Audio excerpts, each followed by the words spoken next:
నమస్కారం సార్. నమస్తే అండి.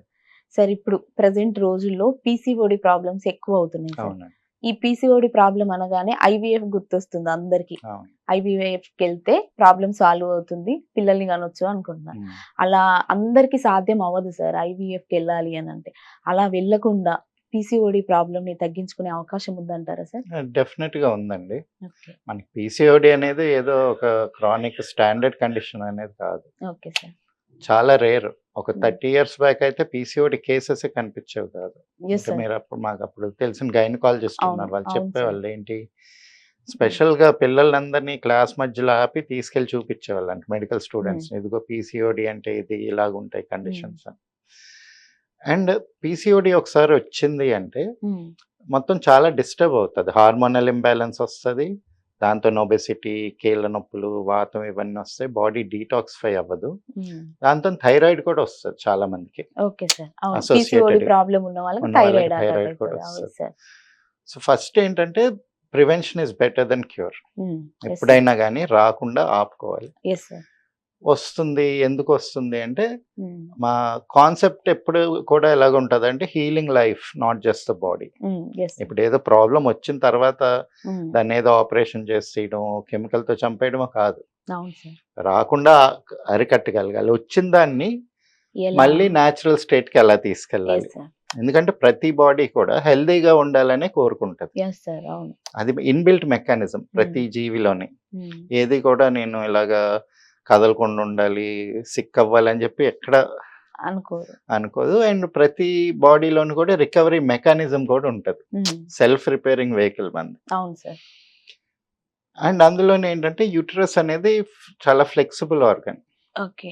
ప్రతి మంత్ పీరియడ్స్ వస్తాయి. మారుతా ఉంటది. అవును సార్. డైనమిక్స్ మారుతుంటాయి. అవును. పిల్లలు పుట్టేటప్పుడు 9 నెలల్లో ఈ సైజ్‌కి పెరుగుతది. Yes sir.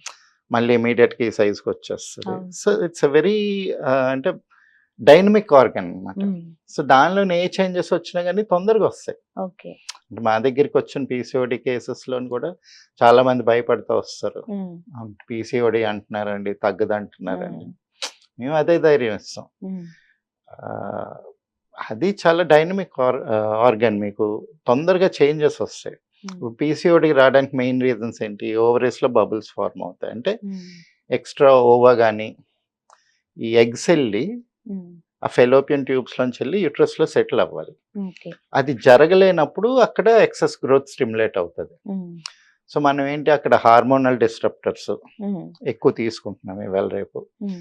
ఎలాగా మనకి చికెన్ ఉంది, హ్మ్. ఎగ్ ఉంది, అవును డైరీ సార్. ప్రొడక్ట్స్ ఉన్నాయి. ఇవి 3 ఏవైతే మీకు అగ్రికల్చర్ నుంచి ఇండస్ట్రియలైజ్ అయిపోయినాయో, హ్మ్.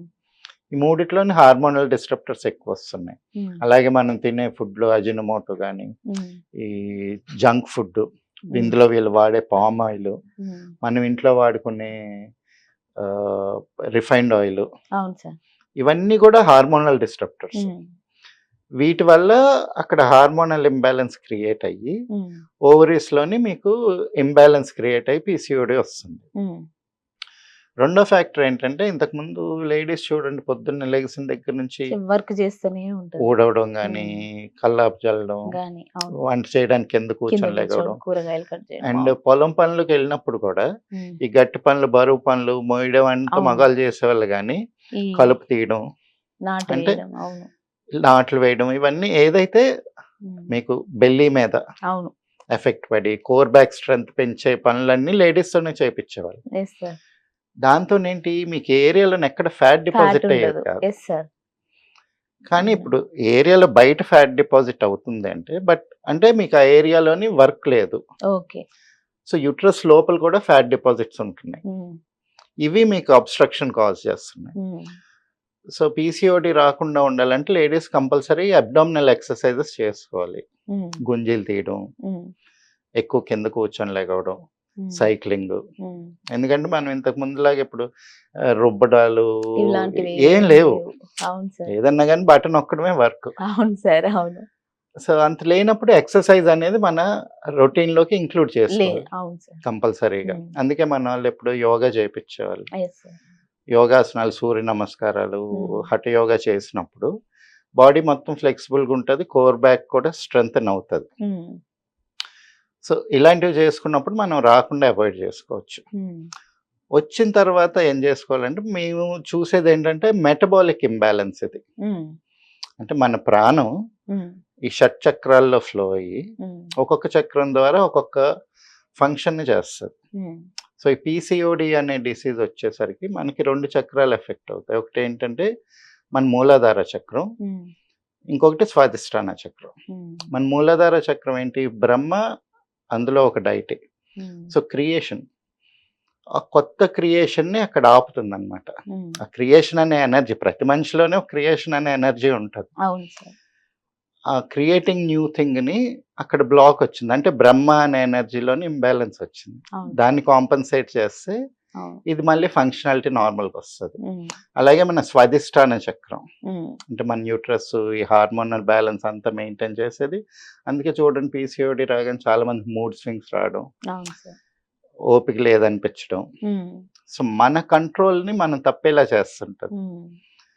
సో, ఈ 2 చక్రాలు బ్యాలెన్స్ చేసినప్పుడు హ్మ్. మనకి ఆ పీసీఓడీ అనేది సమస్య తగ్గిపోతుంది. హ్మ్. అంటే చాలామందొచ్చారు అవును ఐవీఎఫ్‌కెళ్ళాలంటున్నారు సార్. అది ఇదని. బట్ ఐవీఎఫ్‌కెళ్ళాల్సిన అవసరం లేదండి. ఓకే. చాలా కేసెస్‌లోనే ఏమవుతదంటే, హ్మ్. మీకు ఆ యూట్రస్ ఇదంతా ట్రాక్ట్ కరెక్ట్‌గా లేనప్పుడు హ్మ్. ఐవీఎఫ్ ద్వారా చేసినా సరే అది నిలబడదు. అవునంతే సార్. ప్రతిసారి సక్సెస్ అవ్వదు గదా! అవును కొన్ని సార్. ఫెయిల్యూర్స్ అవుతుంటాయి, హ్మ్. అబార్షన్స్ అవుతాయి, మళ్ళీ రీసెట్, రీఅడ్జస్ట్ అవుతుంటారు. హ్మ్. బట్ లైఫ్ అనేది ఎప్పుడైనా న్యాచురల్‌గా ఫ్లో అయినప్పుడు, హ్మ్. న్యాచురల్‌గా సెట్ అయినప్పుడు ఓకే సార్. అది దాని లాంగివిటీ ఉంటది. హ్మ్. ఈజీ బర్త్ ఉంటది. Okay sir. దాన్ని సస్టైన్ చేసుకోవడానికి అంత కష్టపడాల్సిన అవసరం లేదు. హ్మ్. సో, ఇలాగా చాలా కేసెస్ చేసామండి. సో, హ్మ్. ఐవీఎఫ్‌కెళ్ళాల్సిన అవసరం లేదు హ్మ్. పీసీఓడీకి. ఒక 3-6 మంత్స్‌లోని చాలా మందికి నార్మల్ అయిపోతది. ప్రెగ్నెన్సీ ఇవన్నీ కూడా న్యాచురల్‌గానే అవుతాయి. అంటే ఈ పీసీఓడి ప్రాబ్లమ్ ఉన్న వాళ్ళకి గాలి బుడగలు ఉంటాయి కదా సార్. అవునండి. అవి తీసేయాలి అంటే కంపల్సరీ సర్జరీ చేయాలి అంటున్నారు. అది ఎంతవరకు నిజం సార్? అంటే ఇప్పుడు చాలా మంది మెడిసిన్స్ ఇస్తున్నారు. ఈ అవును హార్మోనల్ సార్. బ్యాలెన్స్ మెయింటైన్ చేయడానికి ఎస్ట్రోజన్ టాబ్లెట్స్ అవి ఇవి ఇస్తారు. అవును సార్. దాంతోనే అవి మెయింటైన్ చేస్తున్నారు. కొంతమందికి న్యాచురల్‌గానే తగ్గుతాయి. ఓకే. అదే చెప్పాను గదా! టాబ్లెట్స్‌తో మనకెప్పుడైతే తగ్గే అవకాశం ఉందంటారా? అందరికీ తగ్గదు. ఓకే. ఓకే. బట్ మన మెడిసిన్‌లోని మేమేదైతే ఈ మూలాధార ఓకే. చక్రది, ఓకే. ఆ! స్వాదిష్టానాది ఇస్తామో ఆ! దాంతోనే అవి క్లియర్ అవుతాయండి. గాలిబుడగలనేవి ఎందుకంటే చెప్పాం గదా! ఏ ప్రతి నెల మారుతుంటది యూట్రస్, హ్మ్. ఓవరీస్ కొత్తవి ప్రొడ్యూస్ చేసి. ఎప్పుడైతే మనకి ఆ ఫెలోపియన్ ట్యూబ్స్ క్లియర్ అయ్యి, హ్మ్. ఆ బల్కీ యూట్రస్ తగ్గిపోయి, హ్మ్. మొత్తం క్లీన్ అయ్యి, మళ్ళీ ఫ్లెక్సిబిలిటీ పెరిగిందనుకోండి, హ్మ్. ఆ ప్రాబ్లమ్ ఆటోమేటిక్‌గానే సెట్ అయిపోతది. బాడీ దాన్ని మళ్ళీ రీఅడ్జస్ట్ చేసుకుంటది. Okay sir. Okay sir. మంచి ఇన్ఫర్మేషన్ ఇచ్చారు పీసీఓడి గురించి. Thank you so much sir. Thank you.